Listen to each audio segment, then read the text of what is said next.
Hello and welcome to another episode of Bare Bones Wargaming, a show with no bells, no whistles, no frills, just a man, a camera, and his game.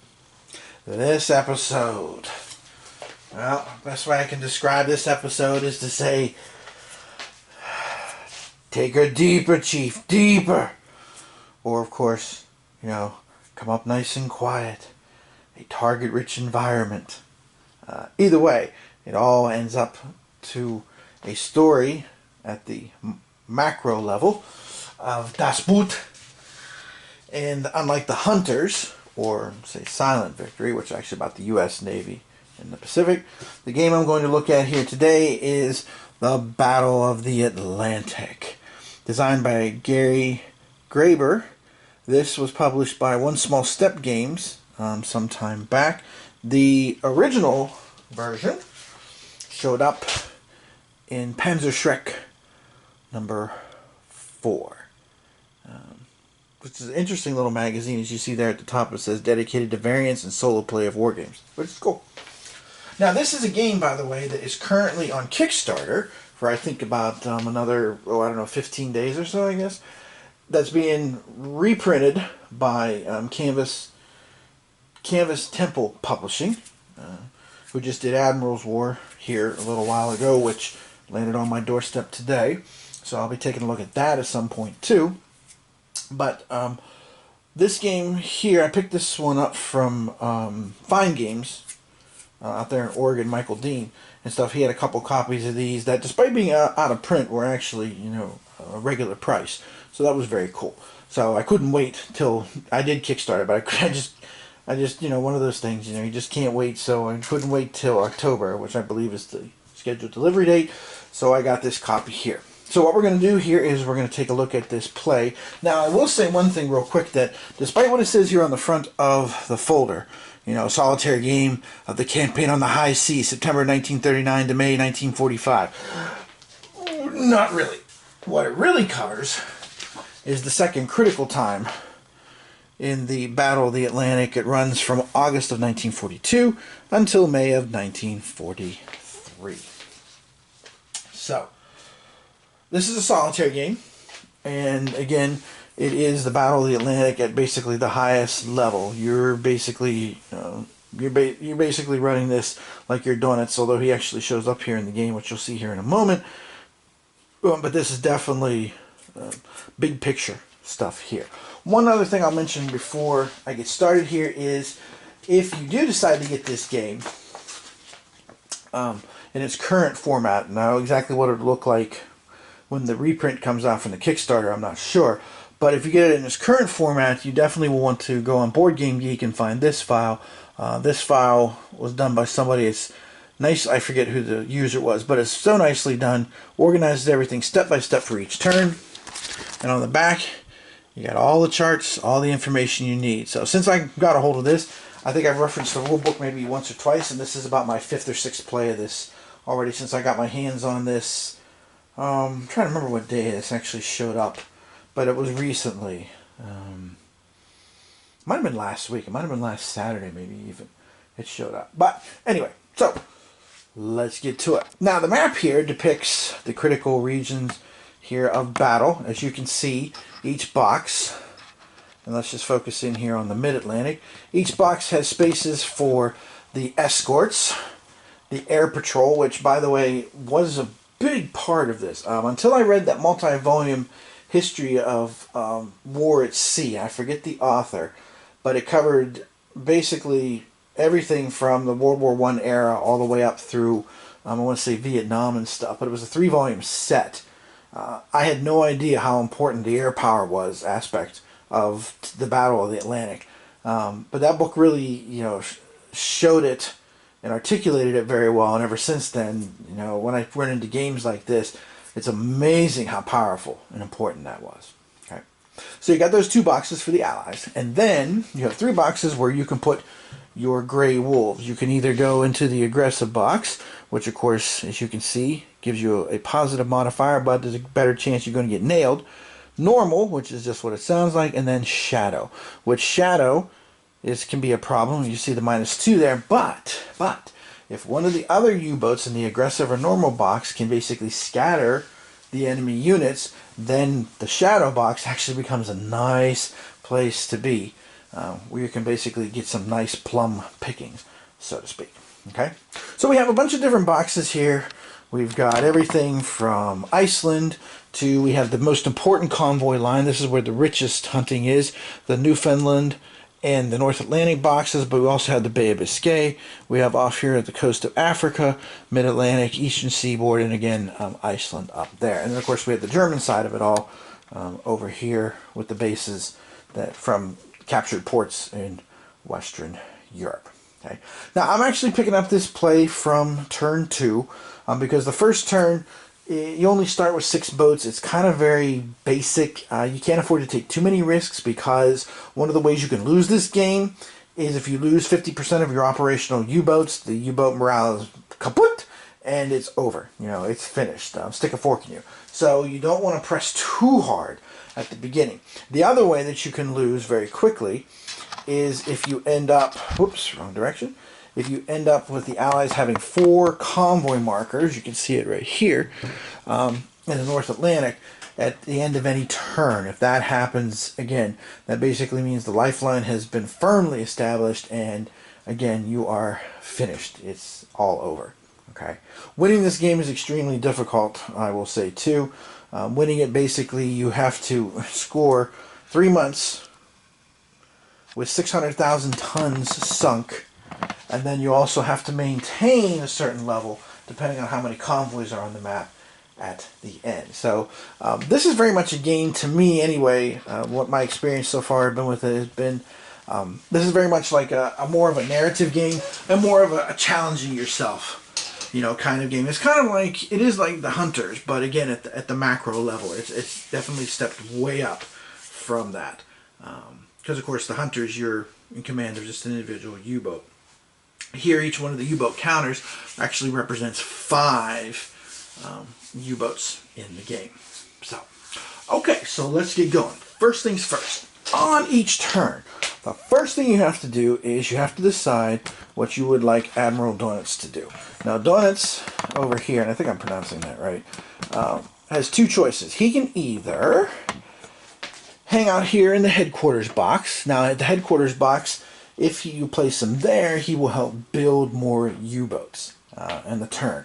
But if you put him over here at the sub-pens, then he can be used for 2 different things. Number one, certain event cards are only playable if Donitz is in the pens. And the other thing is he can impact the ATA index, which is the Allies' technological advantage, which is over here, placed in North America, the yellow marker.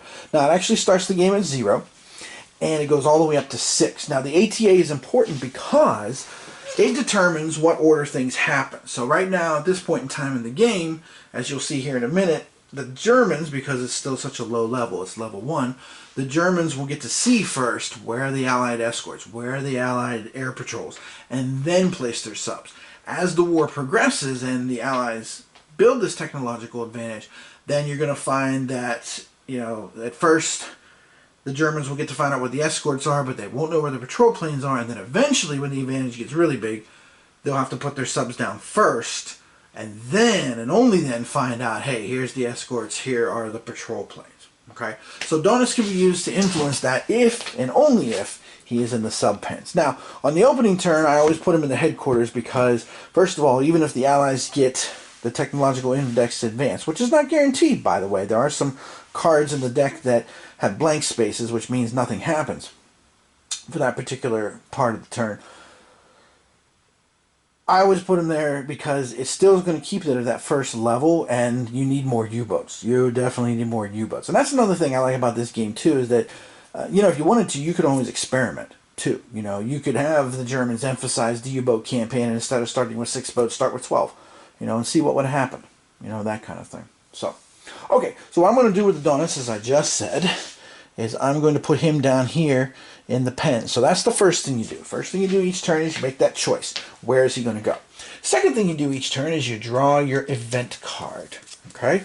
Now, the event card They're, as you can see, quite small. Those should be full size for the reprint. What I always do when there's cards this tiny is I always take an old Dice Masters extra card, because I always have lots of multiple Dice Master cards, to use as a thick backing to make it easier to shuffle, and then of course I sleeve it. So, alright, so this one here says North Atlantic convoy and reduced eastern seaboard shipping. Yikes, that is not good. So we're going to put a convoy here. Whoa, there's going to be 3 convoys right off the bat. Remember what I said, 4, you're done, you're a dead duck. And then the other thing is eastern seaboard shipping, all U-boats will have a -1 modifier. Now what I do for that, just to make it easier to remember, is I go ahead and use a red die, and I just put whatever the number is. So eastern seaboard, I will remember, -1 modifier. Okay. Alright, next thing you do is you follow the order of deployment. Now again, as the war progresses, that will change. So right now we're on step 3 here, allotment and placement phase. So right now we're on order A. So I'm going to find out where the escorts are, where the air patrols are, and then I will get to place my Germans. So here we go. Now to find out where these guys are going to be, you again use the event cards. Okay, so we're going to draw 1 card off the deck, and for the escorts you do the top line. Okay, then you draw a separate card for the air patrol, and then you also place them. So let's take a look here and see. So what we have is nothing going on in Africa, in the Bay of Biscay, or the eastern seaboard. We're going to have 1 escort in Iceland, 1 in the mid-Atlantic, 3 in the North Atlantic, and 1 in Newfoundland. So let me go ahead and place all those here. So we have 1 in Iceland, which is just a stunning place to visit. I went there for 2 weeks on my honeymoon, and it was just amazing. That was just spectacular. I hope to go back someday. It was that cool. No pun intended. Which actually is not entirely true. But anyway, okay, let's move along. Alright, 1 escort in the mid-Atlantic. 3, though, in the all-important North Atlantic. And then 1 also in the very important Newfoundland. Okay, so we've got our escorts placed now. Now, because again we're still in phase A, which means escorts and aircraft get placed first, and then the U-boats go hunting. So now we will take the next card and look at the bottom line. Now, planes, again, there's a lot more of those. So we're going to have 1 in Africa, 3 in the Bay of Biscay, nothing on the eastern seaboard, 5 in Iceland, nothing in the mid-Atlantic, but look, both the North Atlantic and Newfoundland are going to have 6 apiece. So let's get those all deployed here. Okay, and the markers that I'm deploying are just, the counters and stuff here are very basic, because again, this is a solitaire game, and it's very much at the strategic level. So as you can see there, it's, you know, it's just the name of the piece, the silhouette, and then how many strength points it basically is. Okay, so off the coast of Africa, we'll have 1 air patrol, and we'll have 3 in the Bay of Biscay. It's kind of a heavy patrol this time. Nothing on the eastern seaboard. 5 in Iceland, which is not unusual. Lots and lots of aircraft up there. Nothing in the mid-Atlantic, and then we will have 6 in the North Atlantic, and also 6 in Newfoundland. So, now, this is going to be maybe a little tricky. So let me see how I'm going to go ahead and work on this. Because again, you're basically trying to get 600,000 tons sunk for 3 turns in a row. That's the first thing you need to do. That's the first marker in order to win this as the Germans. Which, of course, is what you play in this solitaire game. Okay, but my other big problem is there's a lot of convoys that are in the North Atlantic. And remember, if a 4th one comes out, that's going to be big trouble. So I really need to do something about those convoys. Okay, so let's see if I can pull something off here. So let me take my U-boats. We'll take them out of the pen. Okay. Now you also have, as the Germans over here, you also have 2 Condor squadrons. Now they are always deployed in the same place. The northern one always goes into the shadow box of Iceland, and then the southern one always goes into the shadow box of the Bay of Biscay. Your U-boats, you can place them wherever you wish as far as the boxes are concerned. Okay, so now I have to be careful. I'm actually starting this turn with 9 operational U-boats. So if I lose 5, I lose the game. Alright, well I want to make sure I sink some stuff this turn. So I'm going to put 1 boat in the aggressive box in the eastern seaboard, 1 in the African coast. Bay of Biscay is a little risky this time. I'm going to put 1 out here in the mid-Atlantic. Now, let's see. Let's do, in the North Atlantic, let's do 1 in the aggressive. We'll do 2 in the normal, and we'll do 1 in the shadow box, just to show you how it works too. Because again, you know, I want to show you how the game is supposed to function. And then over here in Newfoundland, I'll go ahead and put 1 in the normal box, and then I'll get a little aggressive up here in Iceland, just for argument's sake. I will say this too, this is the 6th time I played this, but I am still kind of learning everything as far as strategy goes, how to deploy your boats and stuff. So there's a lot to this. It is interesting how it kind of plays out, unfolds, that kind of thing. Okay, now that we're all set, now we begin combat. Now combat again is dictated by the order. Okay, so we are still on Order A phase. So as you can see here, Order A, Germans are going to get to attack first, then the escorts, then the air units will go after the boats. So, here we go. Now, there's a couple ways you can do this. You can either do it box by box, which is what I do, or you can do the whole board. You can do all the German U-boats, then do all the escorts, and then do all the planes. I just prefer to do it box by box. And another thing I do is I take these yellow dice just to remind myself what I've done already and what I have not done. So, let's start over here at the eastern seaboard. And let's get cracking. Alright. So, when you attack, you're basically going to be rolling on one of 2 charts as the Germans, depending on your target. Okay? So you have 1 column that's basically Newfoundland and North Atlantic, because that was the vital shipping lane to Britain. Everything else goes on the other column. Okay, so let's go ahead and let's roll here to start off our game. Let's see what we get. Alright. Oh, wow, that's no good. 1 plus 2 is 3. 3, that's it. Now what does that mean? Well, let's look here. So we're on this column, because it's the eastern seaboard. 3. 15,000 tons and 2 ships. Big whoop. That's not good. Now, the game does come with what I showed you before, the chart to record results and stuff. Myself, personally, I use my own notepad here that I've done, and I've done just columns for each one. I just find it easier, and plus, as you can see, my handwriting is challenging, so having more room is better for me as well. Okay. Alright, so there are no Allied forces in the eastern seaboard box, so we are done there. Alright, let's get into some serious action. Let's jump up here to Newfoundland. Alright, up here in Newfoundland, now again, the Germans will get to go first. They're in the normal box, which is no modifiers, just a straight up die roll. Let's see what we get. A little better, a little better, a little better, a little better, a little better. It's a 3. So let's take a look at the 3 here. Now we're going to be looking at this column, the second column, because this is the Newfoundland North Atlantic, and a 3 is going to get us, not too bad, 25,000 and 4 ships. Okay, so that's a little bit better, but still not where we want to be. Now, of course, having launched our attacks, now we're about to be pummeled by the Allied forces.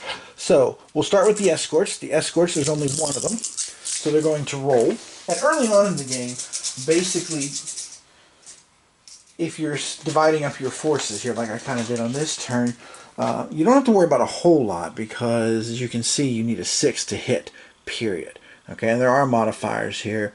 Every U-boat beyond the first in the aggressive box, every 3 that are in the normal space there. So right now, we're basically trying to avoid any 6s. So, the escort will go first. Oh, shoot. Look at that.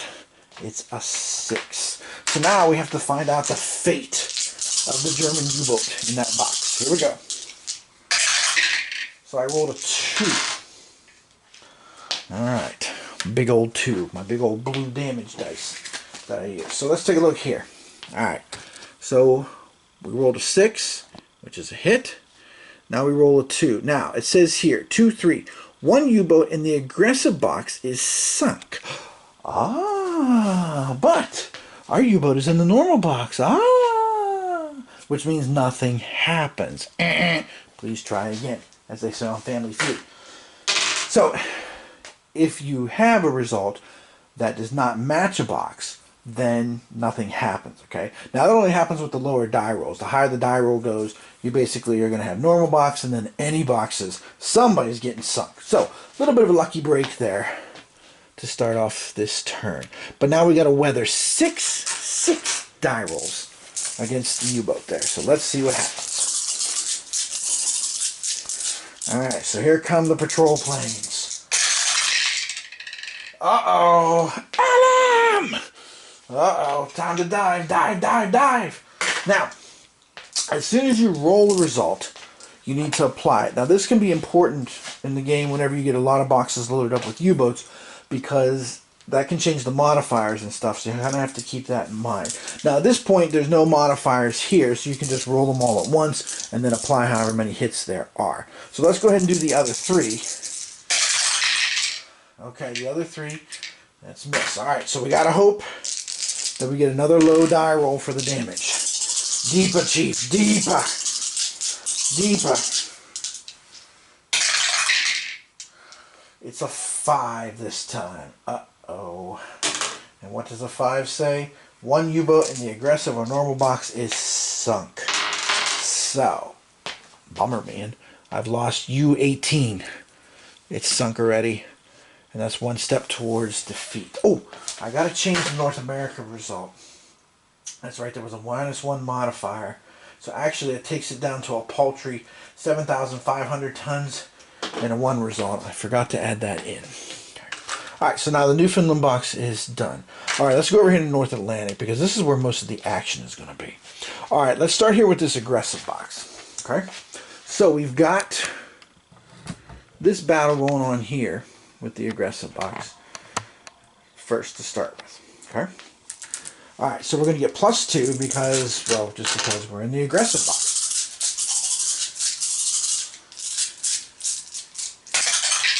Alright, 5 and 2 is 7. Oh, sweet! That is a terrific result. Now, why do I say that? Well, here, let me zoom back out for a second.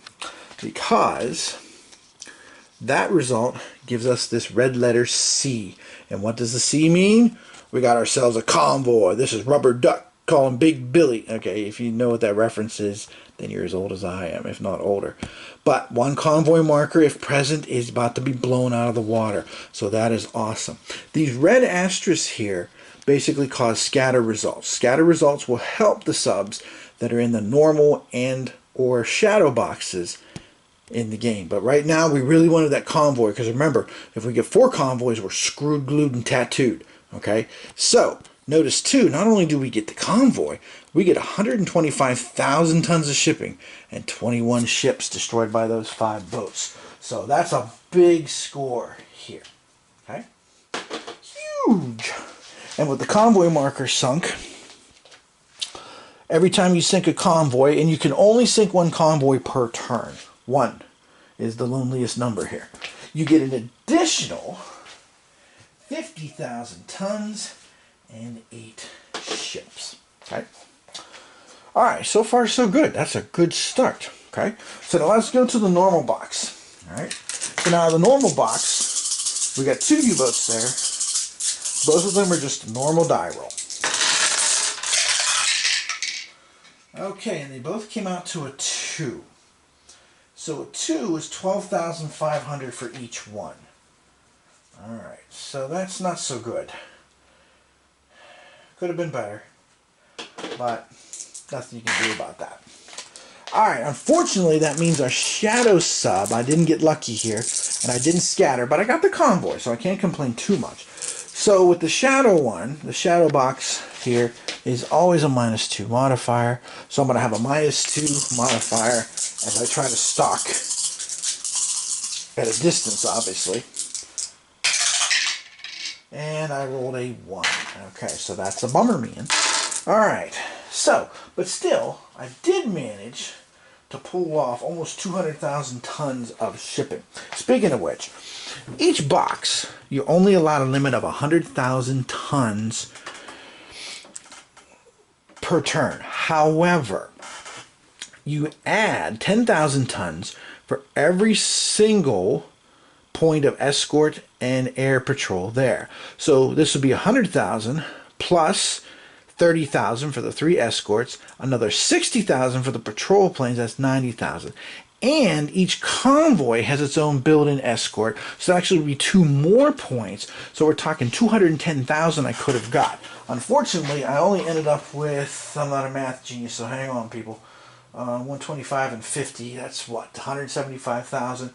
So I ended up pretty close. I ended up with 200,000 from that box, because I had the 2 12 and a half, so that's another 25,000. I think I did the math right? 125 and 50 is 175. 25 more, 200,000, okay? So, not too bad. I got pretty close, okay, to that limit. Now, I mean, you can push it to the limit, of course, and then you can't exceed it. So, again, stacking your U-boats in a box pretty heavy, you have to be careful and kind of guess and figure out where your limits are, where you can do the most damage and stuff, okay? So, kind of have to weigh that out, all right? Now, we will be attacking with the escorts and the patrol planes, and again, we'll have no modifiers here because we only have 1 boat in the aggressive box and only 2 in the normal box. To get modifiers, you have to have more than 1 in the aggressive box for the allied attack modifiers, and 3 or more in the normal box. So let's see what happens here. So we have 5 escorts altogether. Remember, the 2 convoys have their own built-in escorts. So, okay, first one, we weathered the first one, the convoy escort. Weathered those 2. So far, so good. All right, keep scanning the skies. We got to watch for these patrol planes. There's 6 of them too. Here we go. So here's 3. Good. 443. Excellent. And the other 3. Uh-oh. Heads up. We have 1 hit. This probably means, unless I roll a 1 here, which will drive a boat back to the pens, I'm going to lose a boat. So here's hoping for a 1. 1, 1, 1, 1, 1, 1, 1, 1. Whoops, that missed. That's an invalid roll. Oh, it's a 3. So a 2 to 3, 1 boat in the aggressive box is sunk. So I've suffered my second loss. U-16 is now at Davy Jones' locker. That's a bummer. Alright, so that's 2 U-boats gone. Okay. Alright, let's continue here. We'll go down to the mid-Atlantic now. Now there's only 1 U-boat there. Whoops. And then we'll get +2 because it is in the aggressive box. Ooh, good deal. 5 + 2 is 7. So that's 75,000 tons and 12 ships. That was good hunting. Okay. Now, again, this box, because there's 1 escort, the most that you could get, oops, sorry, didn't realize I moved the camera down enough, is 110,000. Let me just zoom out since I did a close-up of that other box. I'll kind of come back to the big map now. But again, you will get hunted afterwards. So let's see if this escort can find that U-boat. Hopefully they can't, because if you get hit, more than likely you're going to lose a sub if there's a sub in the aggressive box. It's a 1 though, so no worries there. Okay, so that box is done. Alright, let's go up here to Iceland. Now in Iceland we have both U-boat and we have our Condor squadrons. Okay, so let's start with the U-boat. Again, +2. 2 and 2 is 4, so not what we were hoping for. 30,000 and 5. Okay. Now the Condors in their shadow box, they always have a -2 modifier. Okay, even if you get a scatter result by one of your subs, by one of your subs there, it doesn't matter. You're still going to end up with a -2 modifier. So the Condors, you always want to roll high. Well, I rolled a 2. -2 is 0, and of course a 0 will get you, well, just that, 0. Okay. So now here comes the inevitable attack. Condors can never be attacked. Okay, not by the patrol planes, not by anything at all. So just kind of keep that in mind. Again, we have no modifiers, so we don't have to worry about the order here. Okay, which we'll talk about a little bit maybe here if I can make it work next turn, just to give you an idea of what I'm talking about. Okay, so the escorts missed, but we also have 5 planes up here. So let's see if the patrol planes, so we got 1 hit with one of the patrol planes. Just 1 hit. So again, we're hoping for a 1.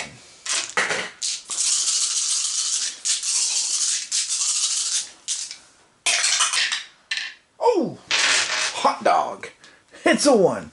So 1 result says that 1 sub of your choice gets driven back to the sub pens, which is fine in this stage of the game because, hey, I already did my damage. Okay, the damage is done.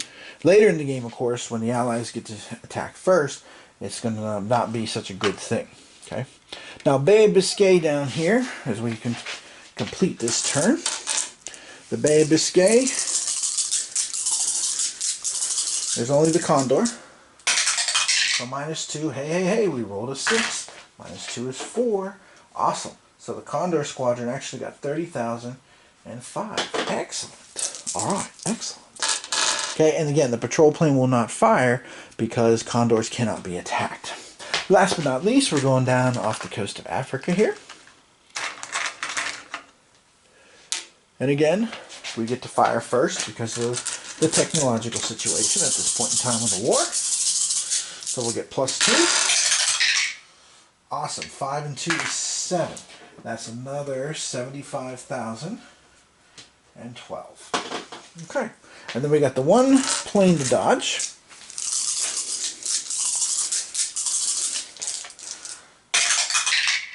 And we dodged it. They rolled a 1. Okay. So that is the combat. All right. Combat is finished. All right. Now, once combat is over, then you're going to find out, do the Allies advance their technological advantage or not? Okay. In order to do that, you're going to flip a card. Okay. Now you're going to look at this part up here, the right-hand spot. Now, if there's nothing there, like this card, nothing happens. Woohoo! Yeah! Okay. So good to go. All right.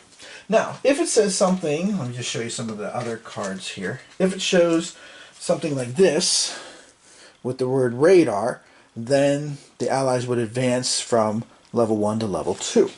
However, if Donetsk is in the subpens and you draw a card like this one that says Ultra but has a plus symbol, then Donetsk negates the technological advantage advance. So here it would not happen. Now if Donetsk was in the headquarters, you wouldn't be able to do this. So it's kind of this one of the decisions you have to make at the beginning of each turn. Where are you going to put the U-boat commander at, you know, the big boss man, and figure out how to maximize that. Okay, cool. So that's good. So that means next turn we still will get to shoot first. Excellent. Now the next thing you do is production. Okay, U-boat production. You look at the card again, and you just count the number of U-boats that are here. Okay, so we're going to get 2 new boats, which is good because we lost 2 boats. Okay, now if Donetsk was at the headquarters, you add 1 to whatever the value here is. Okay, so if Donetsk was there, we'd actually be getting 3 this turn. But if there's no boats, you don't get 1. You only add if there are boats actually there. So we'll get 2 boats into the sub pen to replace the 2 that were just sunk. And I'm going to draw 2 new ones because, you know, I just think it's kind of bad luck to put the 2 out there and you just lost this turn. Okay, so I got 2 sunk. But I did add 2, so I managed to cover my losses for this turn, so that's good. And I won't lose, of course, because 2 is definitely not 50% or more of 9. Okay? Alright, so now we need to check on ace status. Do I get any aces? Now, in order to do that, we have to total up all the stuff that we sunk this turn. So let me see here if I can do this in my head because I left my calculator upstairs. So give me a little minute here, some math music.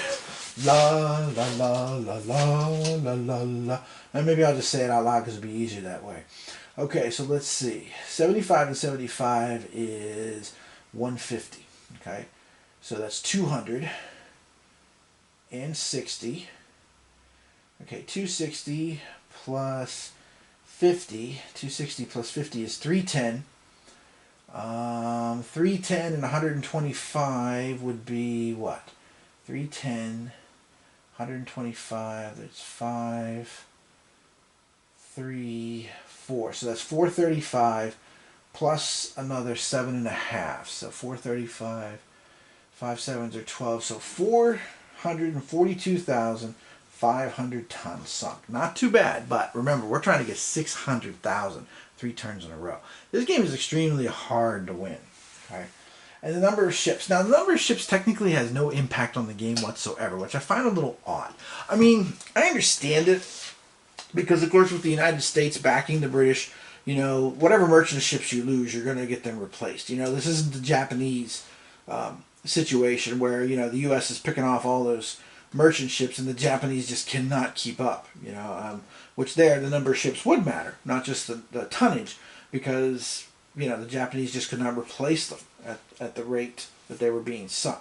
The Allies, of course, were able to, mostly because of the arsenal of democracy, the USA doing that here. But let's total up the number of boats anyway. So let's see, I've got, what do I got here? 5, 21 and 5, that's 26. 10 more is 36, 38. 38 and 12 is 50, 60. 12 more is 72. So that's actually not a bad month's work. Okay. And what I do, on my personal little sheet I make, I go ahead and just put down the totals and circle them, and then over here, just to keep track for stats for the game, I put down how many new U-boats I got, and then of course this column is how many U-boats you lost. So again, I'll start with 9 next turn. Okay, so for every 100,000 that was sunk, you get a +1 modifier to try and make an ace up to a maximum of 4. So I'm going to get the maximum of 4 this turn.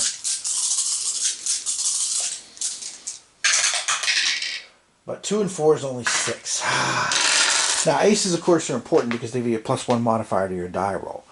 Which, of course, if you put them in the shadow box, can be cool because either A, they can just reduce it to a -1 modifier, or B, if there's a scatter result, the shadow box, if there's anybody in the shadow box, they go to a +3 modifier, which means with the ace, it's a +4 modifier. And, of course, the higher you can get, the better off you are. Okay? So, the last thing we got to do is see if any new convoys appear. Okay? Now, convoys basically have a chance to show up. And in 1943, the chances of them showing up become greater. Now, fortunately, we were able to sink a convoy this turn. So let's check and see what happens here. Alright, I rolled a 1. So a 1 basically means no convoy. But there's 2 other results. Another result is it's possible. Okay? And then this one is automatically. Now this one, of course, you can't achieve until 1943. Because, of course, without the +2 modifier, you'll never get to these spots here. But possible convoy, if you roll that, what you do then is you go, and let's go back to the North Atlantic box here. Then you roll a die. If the die is higher than the number of U-boats in the box, then you get to add a convoy. Now I've got 3 U-boats left here, so you would have to roll 4, 5, or 6 to put the convoy in there. Okay? And that's a complete turn. That's it.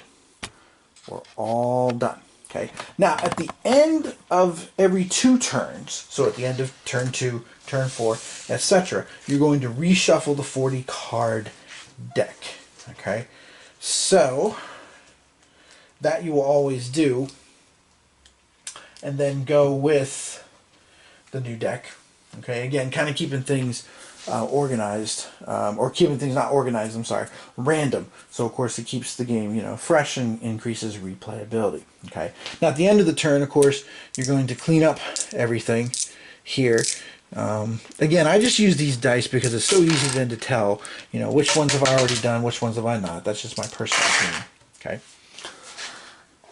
And then you're going to send all the subs back to their pens. So... and not the kind of pens where you would see Super Mario or Sid the Kid. Or Gino. If you're not a hockey fan, you're not going to get it. If you're a hockey fan, especially if you're a Penguins fan, get it, pens, you'll get it. Okay? Then you remove all the escorts. They go back into their container. Okay? Until the next month turn. And these are monthly turns. Now, the convoys stay.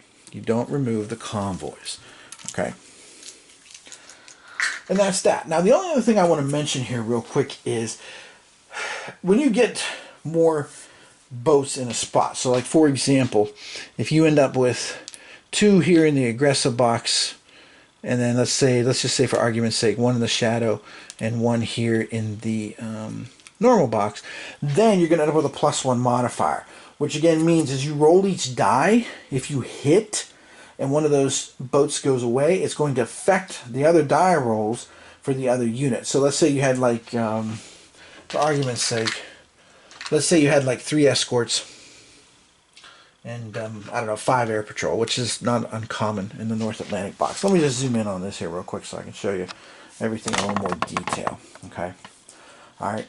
So when you get one here, it's going to be a +1 modifier. Now that's going to affect things because then with +1 modifier, if you roll a 5, then it's going to become a 6 and you get a hit. If you roll a 6 with +1, then it's going to become a 7, which means one of the boats is going to get kicked back to the pens. So it does make a big difference. Okay. Now, that of course means that you have to roll every single die one at a time, unless you want to go ahead and use my system. And what I do is this. Here on the table, I have laid down a bunch of dice in order. I usually use the red dice for the British Navy. Okay, reds, you know, red coats. But like say for example these escorts here, since it's a +1 modifier. So what I would do then is I'd have some other colors. I have up to 5 colors here. Okay, so I've got these 3 colors here, and what I do is I just roll them, and then I just do them in order. So then I'm still seeing if anything affects anything and changes things. So for example, if this first die was a 1 and nothing happened, no big deal. But if this second die, the blue die, well actually, yeah, it is a blue die.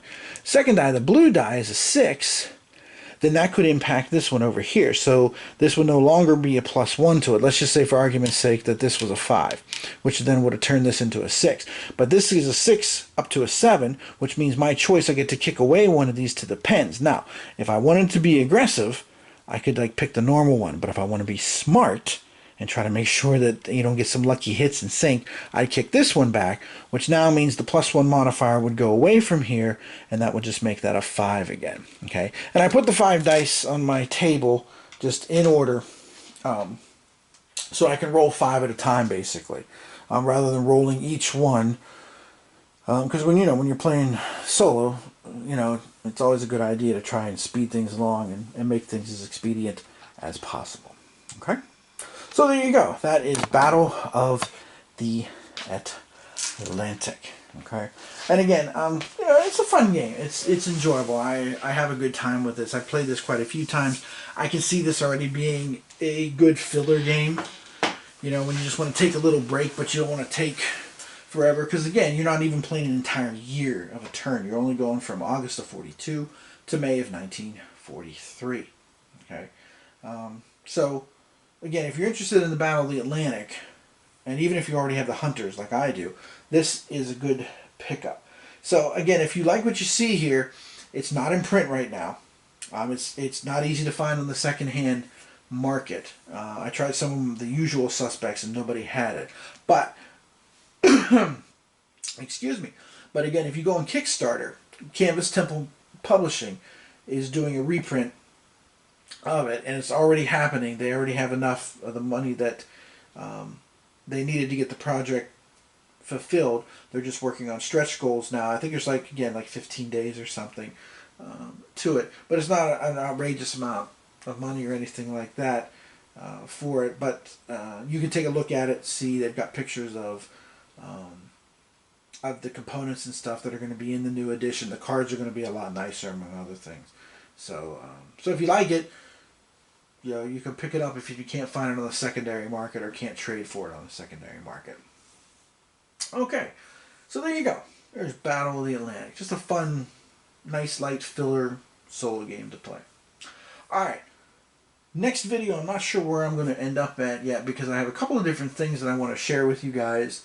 I have played the Great Pacific War from World at War number 70 a couple of times. That's been a lot of fun and been a good time. So at some point I want to show you some sample turns of that. I also have finally found a World War I game that I enjoy. World War I usually has been a situation I don't particularly care to game. Quite frankly, I've always found it quite boring. But I recently stumbled across, when I did my order from Tiny Battle Publishing of Okinawa, which is it's a fun game too. I decided to look at their other products and see what was there, and I saw Race to the Sea, and I saw that, I was like, oh, this is interesting. It's got a bidding process, and there's diceless combat, which is always intriguing to me, and it is designed by Herman Luttman, who I've enjoyed a lot of his other games that he has done. Most of those have been winners for me, heroes instead of zeros, so to speak.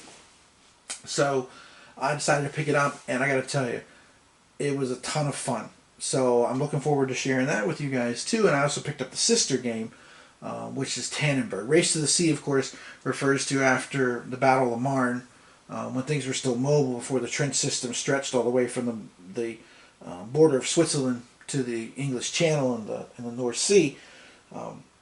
Basically, it was just that, trying to outflank each other to the coast. And again, it's a very fun game. It's a good two-player game, but also it's very solo-friendly too, which I'll talk about, of course, when I do that. And then, of course, I just got Admiral's War, which I skimmed the rulebook. The system is basically based on the old War at Sea, Victory in the Pacific system, but it seems like there's some interesting little tweaks to it. And one of the things I'm going to try and work on is trying to come up with a way to play it solo, because playing Victory in the Pacific and War at Sea before was very difficult to do by yourself, because of the patrolling and raiding and stuff. But I've already started to kick around some ideas in my head based on my skimming of the rules, so we'll see how that plays out when we get that far. Okay? So, I hope you enjoyed this playthrough of Battle of the Atlantic by One Small Step Games, originally by Minden Games, the Panzerschreck issue I showed you. And again, soon to be re-released by Canvas Temple Publishing later this year. So, as always, this is Tim Korchnoi from Bare Bones Wargaming, saying thanks for watching, and I will see you next time. My personal guess right now is where I'll see you next time is probably from Race to the Sea or Tannenberg, depending on which one of those two I enjoy more. We'll see. I'm going to mess with both of them and then kind of go from there. Well, actually, it'll probably be a little bit before I see you guys again, because I'm going to mess with Admiral's War for a little bit here, and then I'll go back to either Race to the Sea or Steamroller, and then make the video for that. Okay, as always, thanks for watching. I'll see you next time.